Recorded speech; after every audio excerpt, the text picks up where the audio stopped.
Lagi ngobrol ekonomi bareng saya Amsal dan teman saya yang selalu semangat banget tiap bahas topik finansial.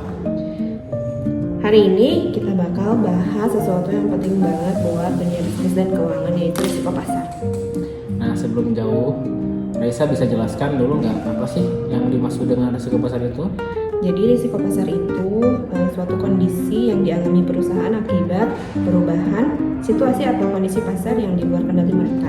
Bisa dibilang ini risiko yang sifatnya menyeluruh karena hampir semua perusahaan itu bisa kena dampaknya. Oh, contohnya kayak krisis ekonomi tahun 98 di Indonesia atau krisis global 2008 gitu ya? Betul banget. Saat hal-hal besar kayak itu terjadi, banyak perusahaan yang terguncang.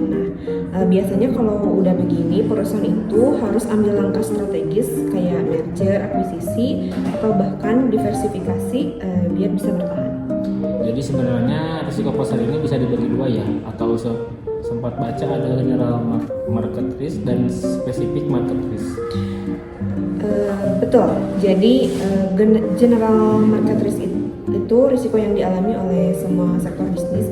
Misalnya saat Bank Indonesia menaikkan suku bunga BI rate, otomatis semua perusahaan itu yang berkaitan sama instrumen bunga akan terpengaruh. Nah, kalau spesifik market risk itu berarti lebih ke kasus yang hanya menimpa perusahaan tertentu aja ya? Iya, contohnya ketika ada perusahaan yang ketahuan laporan keuangannya itu nggak sesuai sama kenyataannya nih. Begitu berita itu tersebar, harga sahamnya kan bisa langsung turun. Tapi perusahaan lain nggak ikut kena dampaknya.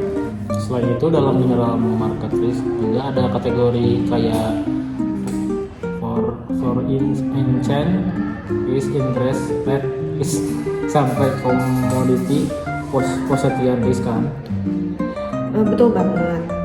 Foreign exchange risk itu terjadi karena perubahan nilai tukar mata uang. Kalau interest rate risk itu muncul akibat perubahan suku bunga, dan commodity position risk itu berkaitan dengan fluktuasi harga komoditas, misalnya minyak atau emas. Wah, berarti banyak banget faktor yang bisa bikin pasar bergejolak ya, mulai dari faktor ekonomi, politik, sampai tindakan otoritas keuangan. Iya, bahkan hal-hal kayak permintaan penawaran dan kegiatan arbitrase juga bisa mempengaruhi kestabilan pasar. Jadi manajer perusahaan itu kan harus punya pandangan jangka panjang dan strategi yang matang buat menghadapi hal-hal yang kayak gini. Oke, jadi kesimpulannya risiko pasar itu nggak bisa dihindari sepenuhnya, tapi bisa diminimalkan lewat keputusan yang cermat dan manajemen profesional. Betul. Yang penting perusahaan itu paham kondisi internal dan eksternal mereka. Dengan begitu bisa tetap sustainable meskipun pasar lagi nggak stabil. Semoga obrolan hari ini bisa bantu teman-teman lebih mengerti soal risiko pasar. Sampai jumpa di episode selanjutnya. Bye-bye.